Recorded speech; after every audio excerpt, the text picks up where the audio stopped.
I was, surfing on the net this morning, and I came across a column that runs in Chicago, in the Chicago Sun-Times, media kind of guy, writes 4 times a week. His name is Robert Feeder, and his lead story today was the new operations manager at WLS Radio. There is a WLS TV. And anyhow, having once passed through there, it kind of caught my attention. And so I looked at it. And they've got this new operations manager. And he was talking about how he is there to change the image of the station. It's going to become your friendly talk station. Oh, gag me with a spoon, if you will. Now, I don't really care per se because I don't live in Chicago. I can't hear the station. I'm not planning on moving back to Chicago. I only know a handful of people who are still there. But nonetheless, I'm in the business, and so it kind of caught my eye.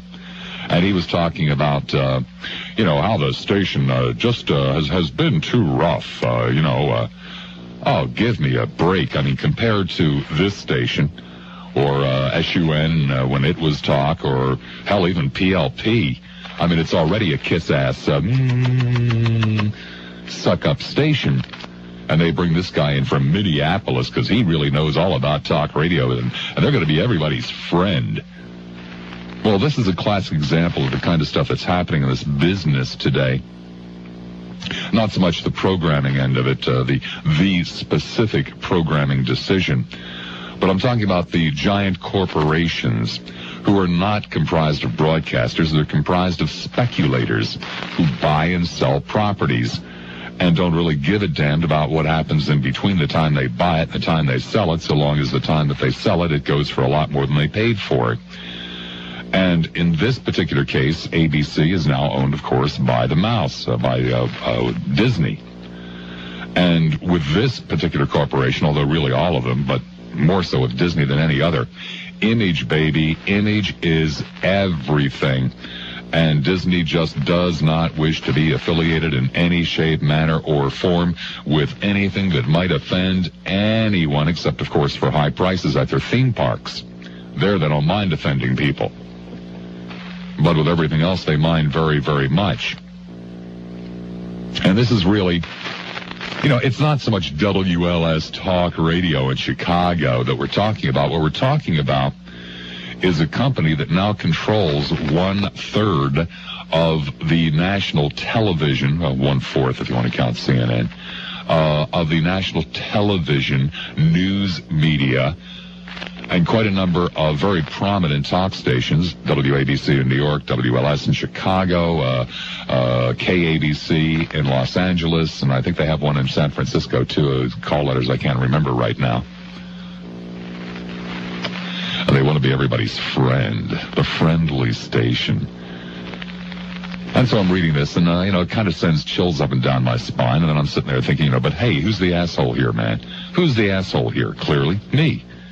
I mean, it's like, I'm always telling you guys, hey, it's a business and it's only a radio show, dude. Don't take it so seriously. And I'm taking this very, very seriously because,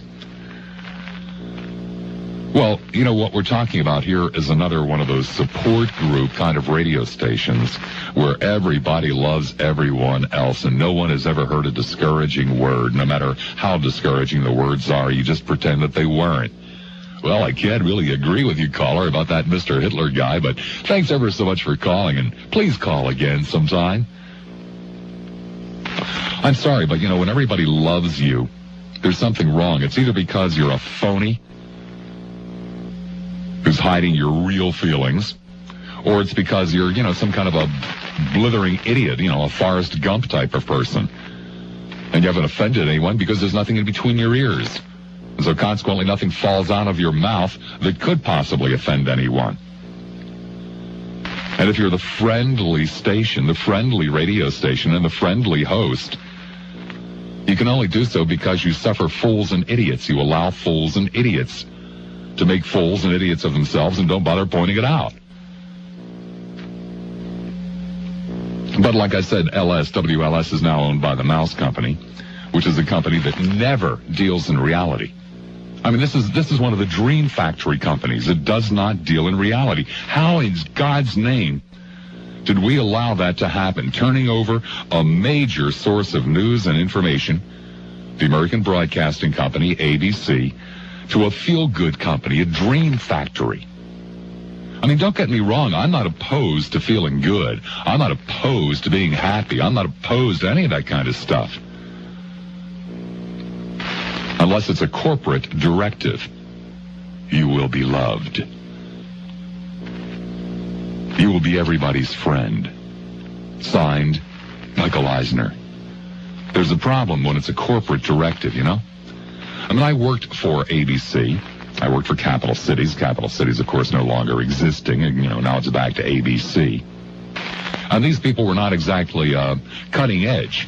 I mean, I remember coming out of the studio at 6 or 7 o'clock at night and having executives in suits standing there waiting for me to grill me. Why did you say such and such? I mean, Bob, why didn't you say so-and-so to that caller? And this happened damn near every night. I mean, overmanaged to the point of making my life and everybody else's life around there absolutely miserable. Because they were afraid of offending people. Oh, Bob, you offended someone today. Oh, what are you going to do about that? So it's not like this was, wild and crazy hot talk or something. I mean, I know that I'm contradicting myself. Okay, I'm a human being. But I do this for a living. And so, therefore, this kind of stuff concerns me. And I am also a listener. And so, therefore, this kind of stuff concerns me. As a professional broadcaster, hey, look, I'm going to come in here and for 3 hours, I'm going to do whatever I have to do to make this show work. That's what I get paid for. And it also makes my life a hell of a lot easier if indeed it does work. And as a listener, and I want to be able to believe. When I turn on the radio, it doesn't make that much difference to me if I like the SOB on the air, if I dislike the SOB on the air. I want to be able to believe that what I'm hearing is real. The words that are falling out of his or her mouth are real. The ideas, the concepts, the opinions, the views, the whatever is real. And I'm also a human being. And as a human being, I tend to suspect people who are always nice. Oh, God love you. Oh, that's okay that you ran over my toe with a lawnmower. No problem. I really suspect people who are always nice, especially when it's not called for. And there are a lot of times every single day in everybody's life when being nice is not called for. Because you run into people who aren't nice, or you run into people who are mean and nasty, or whatever it might be. People who are ugly. Me, I, of course, have a reputation for being rude and crude. And sometimes I am. Sometimes I am. Oh, I don't deny that. Sometimes I'm rude because, it's deserved. And sometimes I'm rude for effect.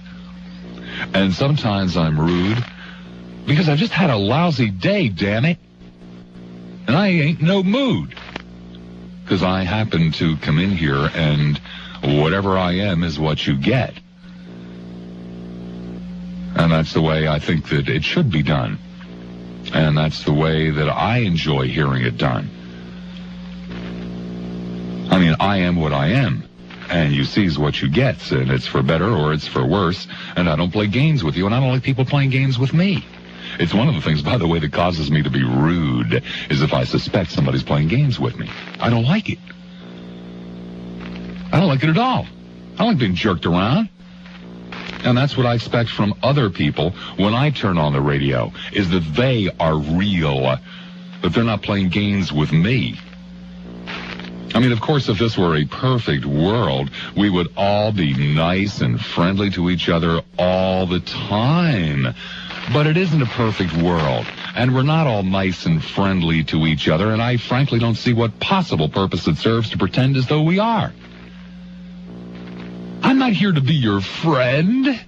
I don't want you to listen to me because you think I'm your friend. I want you to listen to me because you can't turn the damn thing off. Doesn't make a difference to me if you love me, if you hate me, if you're indifferent. I just don't want you to turn the damn thing off. And I'm being real when I tell you that. And I don't like it when I'm jerked around and deliberately manipulated. But let's go back to this Disney thing for a second.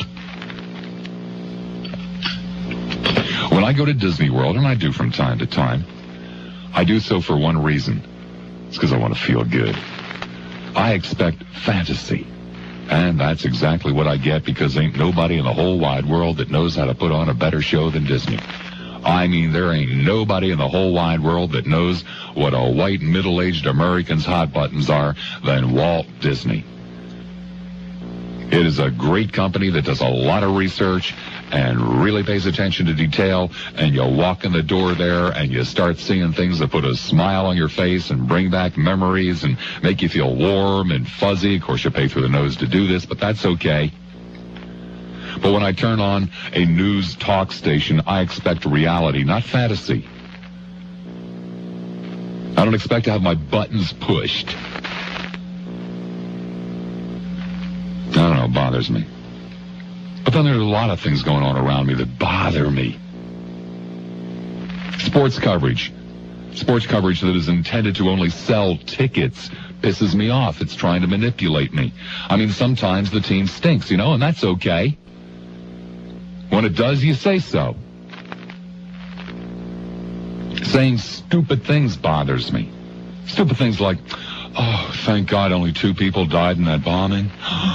That's something really stupid to say. Or like when they trot out a president or a presidential candidate or call up a senator in the middle of the night.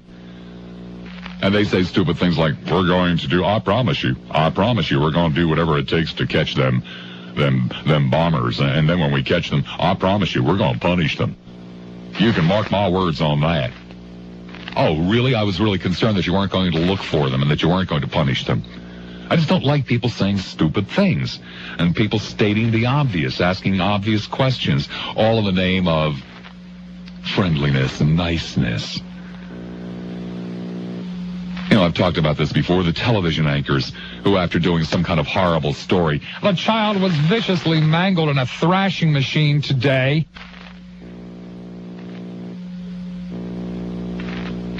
And then they turn to each other and say, oh, let's hope she recovers. No, let's not hope she recovers.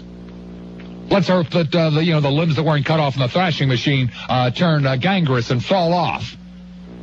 What the hell do you mean, bitch? Let's hope she recovers. That's a stupid thing to say. Stuff to put a person in a bad mood, you know what I'm saying?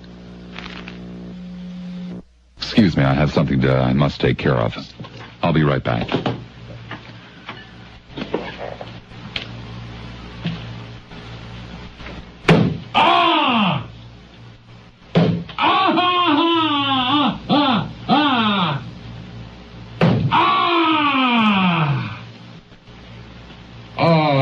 God.